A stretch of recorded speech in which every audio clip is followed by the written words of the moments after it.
박규락 교수입니다. 지난 5월 3일 북한은 3사단 지역 비무장지대 내에 있는 우리 군의 최전방 감시초소 GP에 14.5mm 고사총, 고사기관총이라고 합니다. 총탄 4발을 발사해서 GP의 외벽을 맞췄다고 합니다. 이에 대해서 우리 군은 대응 사격을 한 후 준통문을 보내어 항의하였고, 현재는 유엔군 사령부 군사정전위원회가 조사를 하고 있습니다. 우리 군에서는 북한의 우발적인 사격으로 보고 있고, 우리도 대응 사격을 했으며 조사도 진행되고 있어서 크게 비판할 소지는 없어 보입니다. 다만 이와 관련해서 몇 가지 말씀을 드리고자 합니다. 첫째, 북한이 우리를 너무 얕잡아 보는 게 아닌가 하는 겁니다. 우리 군은 북한이 우리 GP를 향해서 고정시켜 두었던 고사총이 어떤 실수나 오작동으로 인하여 4발이 연발로 발사됐다고 합니다. 저도 군에서 대령으로 전역한 사람으로서 고정시켜 둔 것도 이해가 되고, 고정 상태라면 4발 정도가 충분히 탄착점을 형성해서 가깝게 모일 수 있다고 봅니다. 그렇다면 북한이 그렇게 설명하면 될 것인데 아무런 설명도 없고 우리 측의 전통문에 대해서는 답도 하지 않고 있습니다. 삶은 소대가리 등 아무리 모욕적인 말을 해도 한국이 참고 북한의 모든 행동을 무조건 이해해 주니까 북한이 오히려 남한을 업신 여기는 게 아닌가 하는 생각이 듭니다. 어떻게든 남북한 간에 불필요한 긴장을 조성하지 않은 채 대화와 타협을 통해 북한의 핵무기를 폐기하겠다는 현 정부의 의도를 모르는 바가 아닙니다. 그러나 지나치게 얕보여서는 곤란한 것 아니겠습니까? 개인 간에도 상대에게 무조건 잘해주면 상대가 나를 오히려 얕봐서 무시하지 않습니까? 북한과 대화의 분위기는 유지하더라도 따질 것은 따지는 것이 필요하고, 그러할 때 북한도 우리를 존중하면서 남북관계도 올바른 방향으로 발전되어 나갈 겁니다. 둘째, 이 기회에 우리는 9.19 남북군사 분야 합의서에 대해서 다시 생각해 볼 필요가 있습니다. 이번 총격은 분명히 9.19 군사 분야 합의 위반입니다.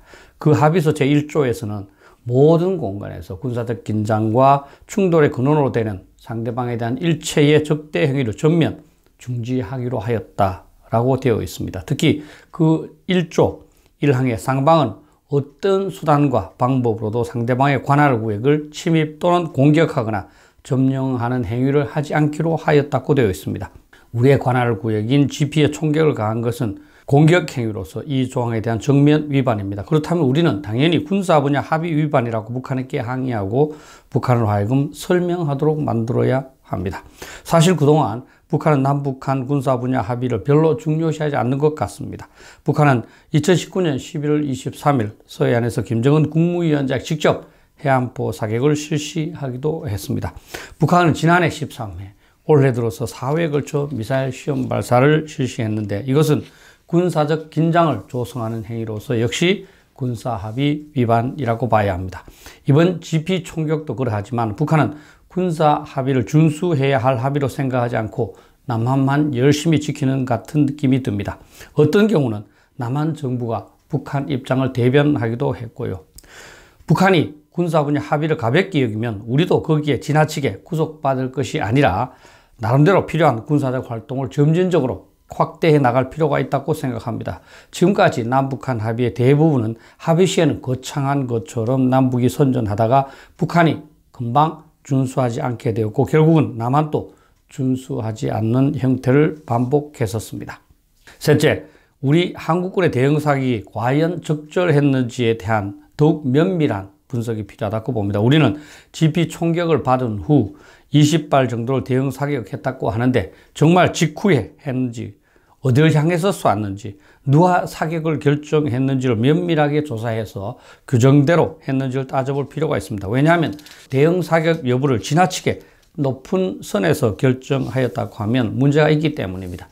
GP의 사격을 받는 상황에서의 대응 사격 여부는 GP장이 바로 시행해야 원래의 취지에 맞습니다. 그래야 즉각 대응이 보장될 것이기 때문입니다.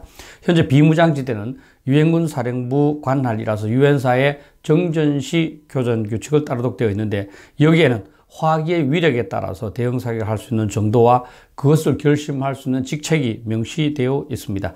이에 맞도록 대응 사격의 결심이 내려졌는지가 정확하게 조사돼서 지나치게 높은 직책에 있는 사람들이 관여함으로써 초급주의관을 로봇으로 만들지 않도록 해야 할 겁니다.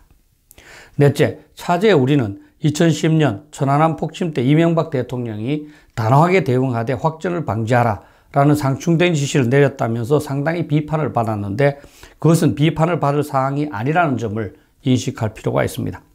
단호하게 대응하되 확전을 방지해라 라는 말은 GP 총격 등의 모든 위기 상황에서 가장 중요한 원칙으로 세계가 명심하고 있는 중요한 원칙입니다. 단호하게 대응하지 않으면 적이 우리를 얕봐서 다시 도발할 가능성이 있고 그 대응이 지나치면 생각하지 않는 범위로 확전되어 큰일이 나기 때문입니다. 따라서 모든 군대에서는 나름대로의 교전 규칙을 만들어서 단호하게 대응하되 확전을 방지할 수 있는 수준을 사전에 정해두고 있는 겁니다. 다섯째, 말이 나왔으니까 교전 규칙, Rules of Engagement라고 그럽니다. 교전 규칙에 대해서 말씀드리면 교전 규칙은 단호한 대응과 확전 방지를 조화시키기 위한 방안으로 만들어서 부대의 군인들이 준수하도록 하는 것입니다.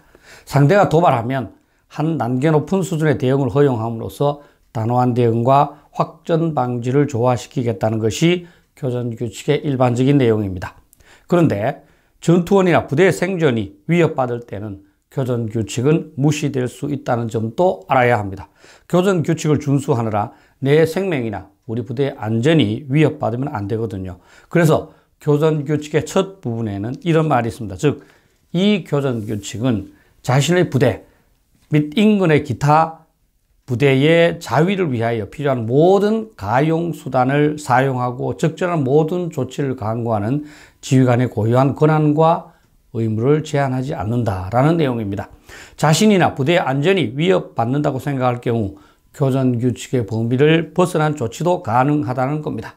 따라서 우리는 장병들에게 교전 규칙을 강조하면서도 자유권 차원에서 자신의 안전을 지키기 위한 모든 조치를 강구할 권리를 보유하고 있다는 점도 교육시킬 필요가 있다고 봅니다. 참고가 됐으면 좋겠습니다.